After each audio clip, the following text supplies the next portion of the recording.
doing things a little bit out of order. So if you may have been expecting a new Shah, and if so, and you'd like to leave, we won't be offended.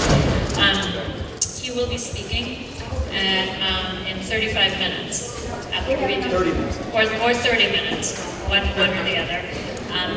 But in between, we're going to be talking, and we are Sherry COLB and Michael DORF.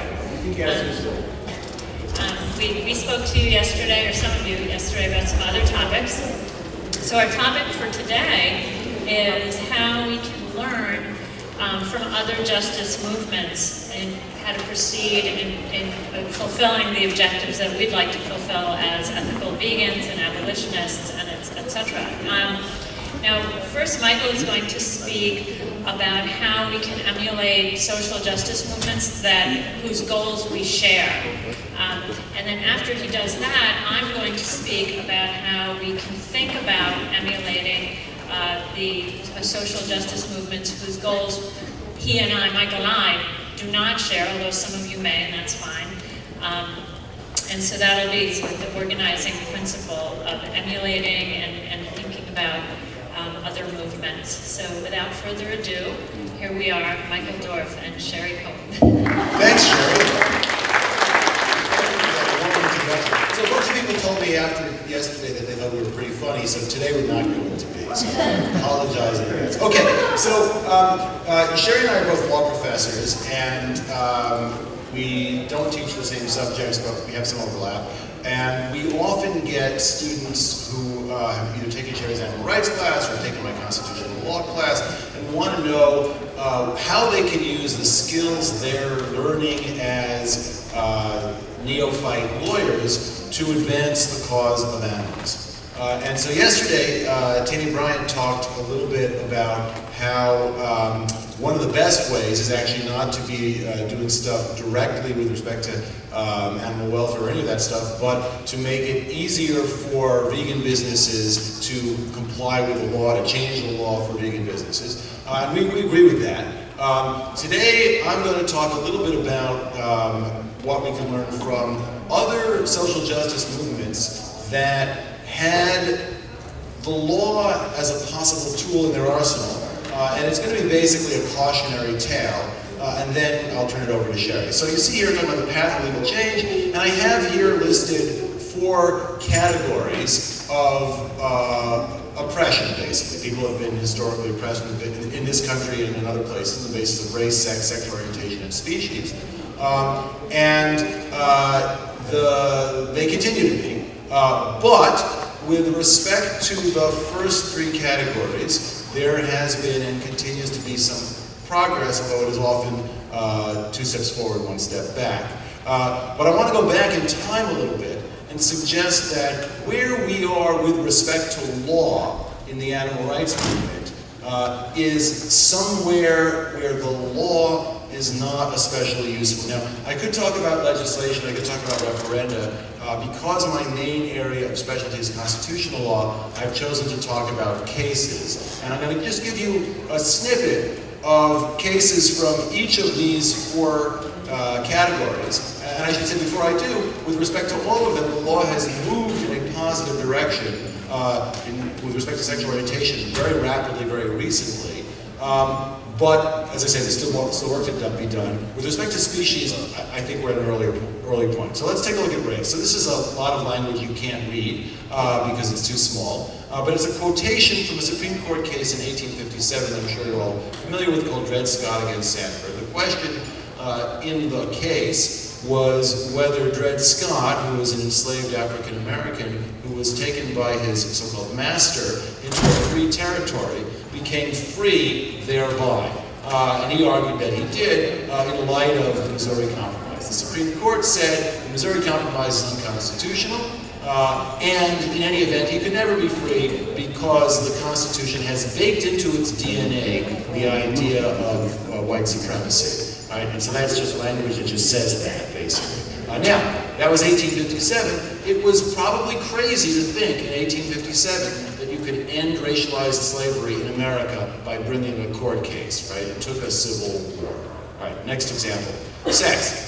This is, so the Equal Protection Clause of the 14th Amendment, adopted in 1868, says no state shall deny to any person the equal protection of the laws. It says person. It doesn't say no male person. It doesn't say white person. And so Myra Bradwell, who wanted to be a lawyer and was forbidden by the state of Illinois from doing so, sued the state. And her case went all the way up to the Supreme Court. And the Supreme Court said, well, come on, equal doesn't mean what you think it means. And there's this famous patriarchal language in the majority opinion, right? The paramount destiny and mission of women are to fulfill the noble and benign offices of wife and mother. This is the law of the Creator. What can we do about it? And the rules of civil society must be adapted to the general constitution of things and cannot be based upon exceptional cases. Right? It would take nearly another 50 years until women got the vote. It would take nearly another 100 years until the courts, in response to the women's movement and the sort of first wave feminism,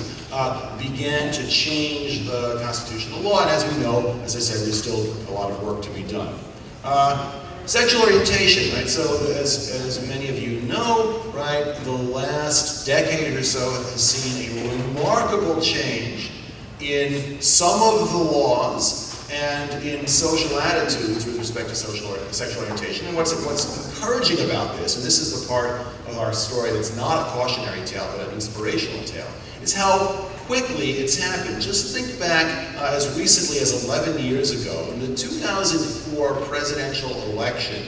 I think it's fair to say that George W. Bush used the fear of same-sex marriage as a cudgel with which to get votes that otherwise might have gone to John Kerry. And there's at least a plausible argument that that was enough to swing that election. Right? Again, we're still not where we need to be. The Supreme Court will probably find a right to same-sex marriage in a few months, but it's still legal in many states to discriminate with respect to employment and all sorts of other things on the basis of sexual orientation. But the ball is now rolling. Now let's talk about species, which is what we're all here to talk about today. So here's a case that you may have seen in the news. This is a case brought by the Non-Human Rights Project, led by Stephen Wise, in New York State, seeking a writ of habeas corpus on behalf of Tommy, who was a captive chimpanzee, who was held in the sort of miserable conditions that billions of animals are held in all over the world and all over the country. But the Non-Human Rights Project had a clever idea. They said, well, Tommy, because he's a chimpanzee, is essentially a person, right? That's the key, right? Non-Human Rights Project. They don't say in their literature or in the lawsuit that he's a person, as Gary Francione said, in virtue of the fact that he's sentient. They said he's a person in virtue of the fact that he has various capacities that make him a lot like humans. And if you go to the website of the Non-Human Rights Project, which I haven't taken a screenshot of, I'm sorry about that, they have a picture of a chimpanzee, an elephant, a dolphin, and a gray parrot, right? The sort of geniuses of the animal kingdom. And the message of the lawsuit, of course, is that these animals are special, they're like humans. So one can criticize the Non-Human Rights Project for bringing the suit on bad grounds, but I think that the best that can be said for Wise and the Non-Human Rights Project is, well, they're going to start with chimps and maybe other great apes and orcas, right? There was a similar lawsuit a couple of years earlier brought by PETA on behalf by Tillicum, who is an orca held by SeaWorld that is featured subsequently in Blackfish. And the idea might be you start with that and you get an opening wedge. So here's what happened though, right? The court said, this is a New York State trial court, said that the writ of habeas corpus, habeas corpus, for those of you who don't know, is simply a piece of paper that says that somebody who is holding a person in unlawful custody has a right to go before a court and have the court judge the lawfulness of the custody. And so this case didn't even get off the ground because the trial judge said chimpanzees can't sue under habeas corpus. It's not like Dred Scott in that regard, right? He says you are not a legal person so far as we are concerned. Right? He says the ascription of rights has historically been connected to the imposition of societal obligations and duties. Right? And chimpanzees can't be given the obligations to serve on juries, to vote, and so forth. And therefore, of course, that's a ridiculous argument, right? That's true of children, that's true of many humans with disabilities, so-called moral patients, but that's the argument. And then in a footnote, the judge wants us to think, well, it's okay though, because the legislature has extended significant protection to animals subject to criminal penalties, such as prohibiting the torture or unjustifiable killing of animals. So when I read that, I said, oh great, because all killing of animals in the United States is essentially unjustifiable, and most of them are being tortured, and so if they have a right to that, terrific, but of course you read it, what they mean is animal welfare legislation, and so he said, don't worry about it. All right, what lessons do we draw about this? Well, the first thing I think is, it's a mistake to think that you pass a law and then things change. It's not how the law works. The way the law works is people's hearts and minds change, their behavior may change, and then the law plays catch up. Right? So here's the traditional view, right, that I think motivates a lot of lawyers, right? People do evil because they are ignorant. This is Socrates' view. This is why Socrates never says something. He just asks people questions. The idea is that they already know the truth. If you can just enlighten them, then they will do the right thing, right? This is attributed to Socrates by someone called Diogenes Laertius. There is only one good knowledge and only one evil ignorance, right? So people don't do evil because they're evil, or because they're making bad choices. They're evil because they don't know the truth. So this idea would say, all you got to do is go out there and tell people the truth, right? Well, I think that's very important, but I don't think it's enough, right? So the question is then, are people rational or are they rationalizing? And just a mountain of psychological data that says that people use their rational faculties to reduce cognitive dissonance. That's sort of what, for those of you who were here for Tanya yesterday, that was her point. There's all sorts of studies. I've just here given you one. This is a famous study from 1951 in which the social scientists showed a football game to groups of students, Princeton students and Dartmouth students. It was a Dartmouth-Princeton football game. And they asked them how many infractions were there that were not called, how many rules violations, right? And this table basically shows that the Princeton students thought the Dartmouth team was getting away with murder, and the Dartmouth students thought the Princeton team was getting away with murder. And I'm sure we've all encountered this in all sorts of daily life. Okay, similar data about religious conversion. People are not do not undergo a religious conversion simply because, right, they see the light, right? There's a lot of social science research into this. There's all sorts of social factors about it. One of the most important, it turns out, I think, is, if you look at the data, is having a community that is supportive with respect to the religious conversion. So to the extent that what we are doing is converting people, and I know a lot of people don't like to use that word. I don't like to use that word because I think it puts too much pressure on us. But to the extent that's what we sort of want people to do. Inspiring. Right. To the extent that we're inspiring people to convert their views, I think this information is quite useful. Okay, what are the implications of this cautionary and slightly hopeful tale for activists? I think the first is that you shouldn't expect too much from courts or from law more generally. However, it is occasionally possible to win by losing. So sometimes, if you talk to activists in various social reform movements, they will have a legal strategy as part of their strategy, right? The idea is you bring a case, you lose, but you generate a lot of publicity for your cause. And that brings people aboard. It's a mobilizing effect. There is some argument that this was true of Prop 8 with respect to California, even though it was a backlash proposition, but the backlash didn't change the public attitudes. And there are various other examples of this, right, where you can win by losing. But the truth is, usually you're going to lose by losing. In the examples I gave you, what those losses did was to either lock in a bad set of arrangements for many, many years, or to precipitate a crisis that the outcome of which was not at all certain. So the question then is, what can we do? And the place I'd like to end and turn it over to Sherry is to ask, well, should we therefore compromise our principles by seeking only what's possible? This is sort of, the smaller cages and so forth, in the hope that, maybe in the long run things change. And the three question marks, I think, should be a spoiler alert that she's probably going to say no. But I don't know. It's a mystery. Okay, so thank you, Michael. So yes, spacebar.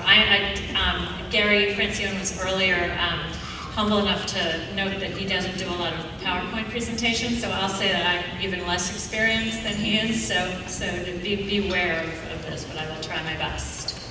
All right, so the question for us is, when does compromise make sense?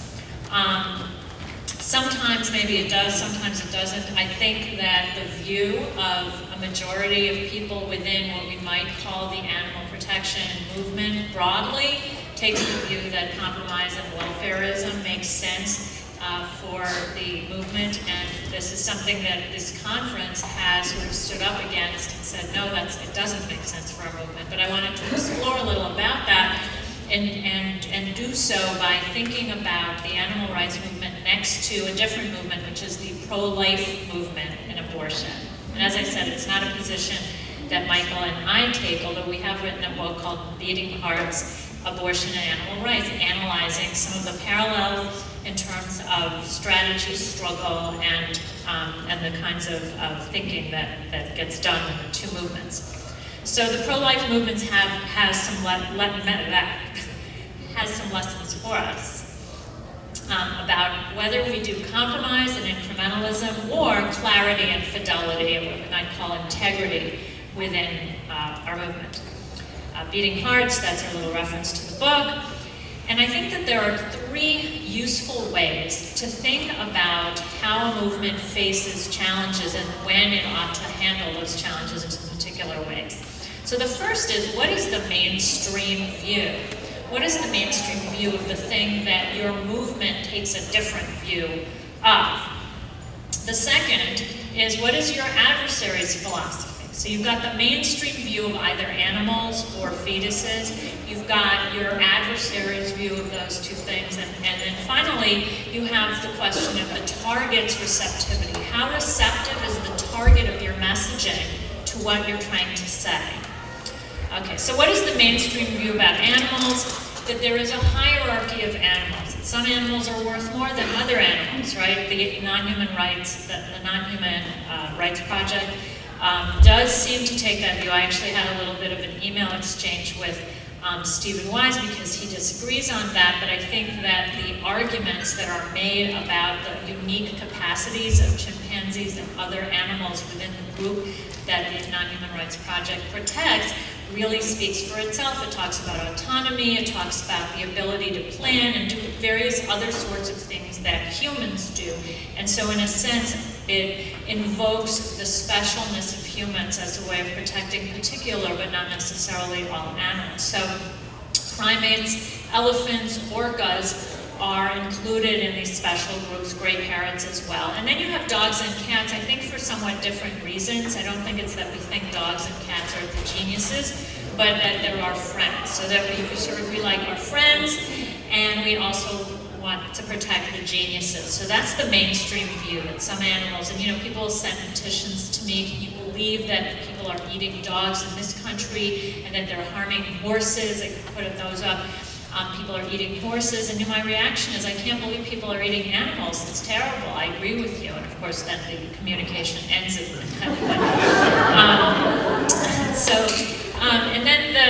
And then of course the lower ranked animals are the cows and the pigs and the chickens and the turkeys and the fishes. And the fishes, the most amazing thing is when it comes to fishes, and I realize we were supposed to say fish, that fishes is a way of sort of identifying that they are actually individuals that have numbers, and that when there are a number of them, that they're not just this massive stuff. And someone once said to me, in some cultures, actually fish are vegetables. And I said, it really isn't a cultural artifact. They're animals. That's simply what they are. And they're sentient animals. Okay, so that's the mainstream view of animals, that there's a hierarchy of animals. Another mainstream on animals is that there are a hierarchy of harms, right? So there's the okay thing to do them, which is to eat them and to eat their secretions. And then the bad thing is to have them fighting against each other. So like cockfighting, people will be against cockfighting but not cock slaughtering, or dog fighting, stuff like that. Fighting seems to be bad. You shouldn't fight them. It should be one-sided where you hold a knife and slaughter them. And then also there'll be the view that certain kinds of products are bad, like foie gras or fur or veal. I had an exchange with the one of the justices on the Supreme Court of Israel who had ruled, and her majority opinion had ruled that foie gras is impermissible in Israel because it's cruelty to animals, because it's unnecessary and it's a luxury food. And we were both in the audience when she was speaking, and it was clear that the audience, the event was, well, these are people who care about animals. And we said, well, you know, that chickens are also luxury foods in the sense that they're unnecessary. And she sort of looked shocked because I think most of the audience was just like, oh, you're so great that you're doing anything for animals at all. It's the first country to have recognized anything with respect to an animal cruelty. And she said, well, you're entitled to your lifestyle. Yeah, so anyway, which I'm happy to be entitled to my vegan lifestyle. But so foie gras, fur, veal. So you see the hierarchy not only of animals but also of attack, injuries on animals. What's the movement view? And I mean by that the abolitionist view of animals is that there are no hierarchies among sentient beings. That we're all equal. And in our entitlement not to be utilized and tortured and killed, we're not equal in the sense that we all should be, you know, voting or doing other things that non-human animals don't really do. And that all uses are equally unnecessary, that foie gras is unnecessary, but so is, you know, Peking duck, and so is a hamburger. So, there's my blank slide. Now, what's the mainstream view of abortion? That there's a hierarchy of embryos and fetuses. There's a temporal hierarchy in terms of the fetal development. And that over time, the moral status of the entity increases. That's the mainstream view. And there's also a hierarchy of reasons for abortion. So, for example, if you're saving the mother's life, or if it's for rape or incest, people are more receptive to thinking that's okay in public opinion polls and so on. Other reasons, like, you know, we can't afford another child, or it's interfering with my career or whatever, are considered less important. So that's the mainstream view of abortion. Also, that there are a hierarchy of methods. Partial birth is worse than others. That seems to be very, it's not an actual method, but it corresponds more or less to a dilation and extraction abortion where part of the fetus is delivered before being killed. Okay, so what's the movement view of abortion? The pro-life movement view is that life begins at conception. And that means that all of the different stages are equal. That zygotes and embryos and fetuses and newborns, for that matter, are all equally valuable as entities. And so any kind of distinction drawn between them is invalid, much as we would say it's invalid to distinguish between a cow and a dolphin. All methods are also equally objectionable. So both for the pro-life and animal rights movement, they reject the mainstream lines, even though these are the mainstream lines that really the law reflects, right? So dog fighting is illegal everywhere in the United States, and dairy consumption is considered something that has to happen, or else your parental credentials are called into question. Late-term abortions are prohibited by law in many places, and early abortions are permissible. So the law, not surprisingly, embraces these mainstream views in both the context of animal rights and abortion. All right, so what is welfarism? Well, we define, I think not controversially in this audience, welfarism as laws and policies and approaches that are inconsistent with the ideology and values of the movement. So we call abortion regulations that say things like, oh, you can't use this method, or you can't abort after a certain point, or for this reason, we call that abortion welfarism, even though it's not literally for the welfare of the fetus, or it's not anesthesia for the fetus, but it operates in a similar fashion to how we see welfarism operating in the animal rights movement. And so, for example, a partial birth abortion, a late-term abortion ban, endorses the timeline, saying that it's worse when it's later along in pregnancy, which is precisely what the pro-life movement at its core rejects, the idea that abortion is different depending on the stage, and the closer you get to birth, the more valuable it is. So the question, does welfarism work? It seems to work better for the pro-life movement. In 1981, about 29, well, I guess you can say about, but 29.3 women for every 1,000 women of childbearing age had an abortion. In 2005, 19.4 per, that's supposed to say 1,000, not 100, of childbearing age had abortion. So you see a dramatic reduction. You never know for sure what the cause is, but it could have to do with some of these laws and regulations. So that seems to have been more successful.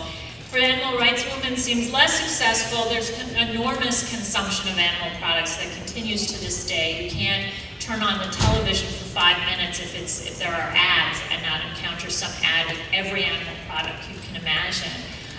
There are claims that people are eating less meat, but it's not clear that they're eating less of other animal products. And so I think we need to take those claims with some skepticism. And to the extent that they're true, I think maybe they have to do with vegan activism rather than with the welfarism.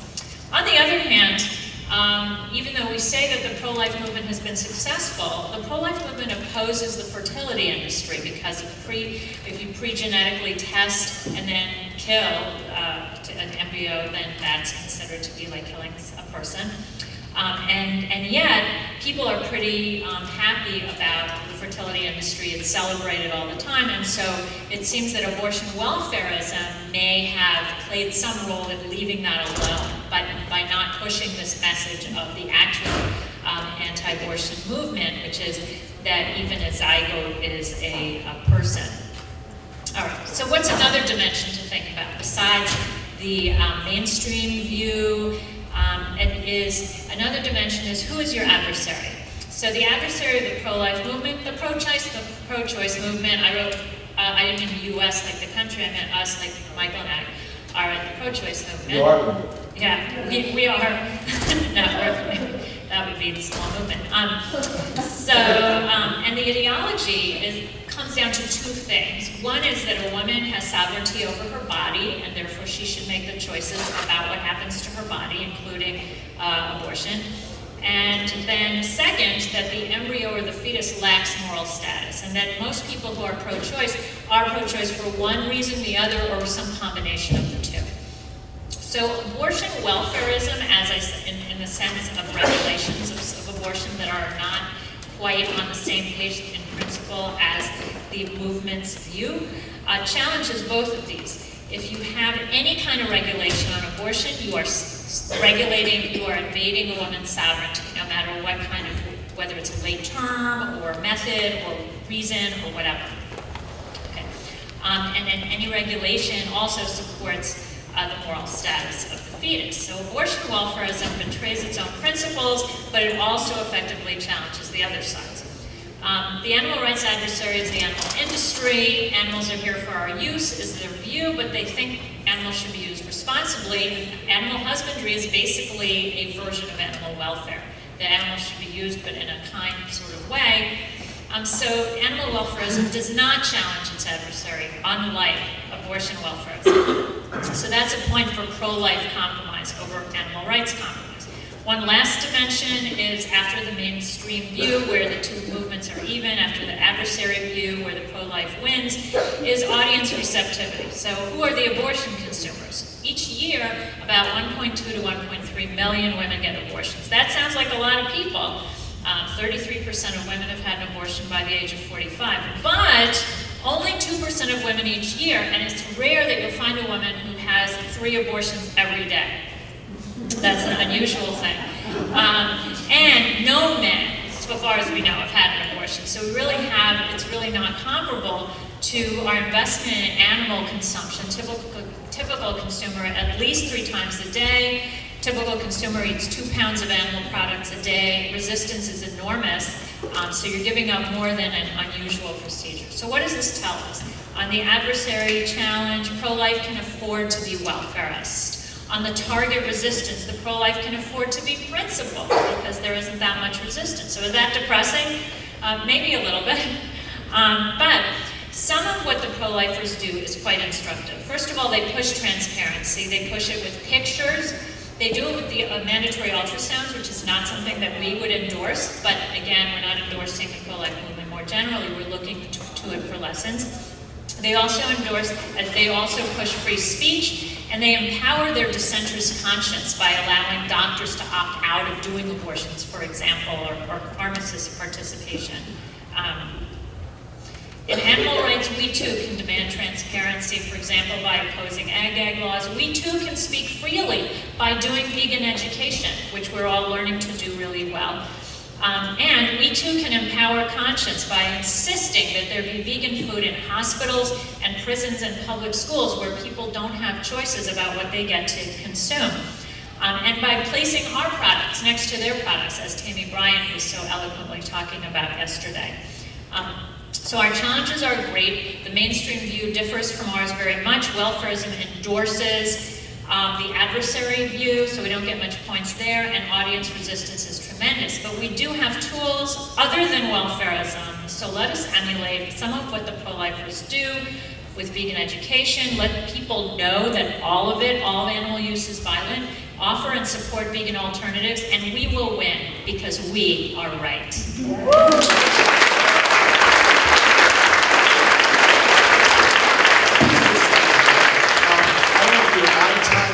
Over? Is anybody keeping time? Is anybody running this conference? Where's Bob? Yeah. Well, you want a few more minutes? Yeah, we'll just take a couple audience questions. Take a couple of minutes. All right. I'm going to start with an adult. Yes. So when you talk about racism and then sexism and then sexual exploitation and speciesism, when each of those are really see clearly the next one ahead of us, do you think there's something beyond speciesism that we may be missing? That's a great question. So I can't answer that question, but I'm just going to say that. So the question is, so I sort of gave a historical progression, right? So there's race, there's sex, there's sexual orientation, there's species. What's next? So the first thing to note is all of these forms of oppression have roots in antiquity, and all of them have been opposed since antiquity. So it's not the case that, before, like no one discovered, I knew what was supposed to suggest you were thinking that, right? But it wasn't the case, like no one was concerned about patriarchy until after we had, handled slavery or something, right? So these are just, it's the order in which U.S. law happens to have taken up these issues in response to U.S. social movements. I think the answer is, I don't know, but that it's a reason to take very seriously new movements, right? That is to say, you think like, oh my God, what were they thinking? And we've both had people say to us, I'm sure in 100 years people will look back at what we're doing to animals and they'll say that you were right. And I say, well, you can do that now. You don't have to wait 100 years, right? But I don't know. Do you have an idea? Can I just say, add to that? I think that one of the things that's hard is that in order for a movement to be taken seriously enough for people to think about it as in a serious way, it has to get some traction already. So there are injustices out there that we may not even be sort of conscious of, precisely because they don't have enough power even to get on the table. So. And I left out some, right? Disability rights as an example, right? That's a worldwide movement for people with disabilities. There are lots of others. Yes, we'll take one more question. Over here. It applies just because you addressed and said you were pro-choice, and I struggled with this, and that is, as I became more compassionate and then to become a vegan, and I spend that's 30 minutes chasing the fly around the house, and I don't support the death penalty. I try to help the homeless. I'm opposed to war. I consider myself a peace activist. So I personally, as a vegan, I really have trouble reconciling being pro-choice with my vegan values. Right. That's the first half of our book. Yeah. So the first thing I'd say is that I think that's a valid position to take. So I didn't mean to suggest that, well, anyone who is pro-life, that you're not welcome here or something like that.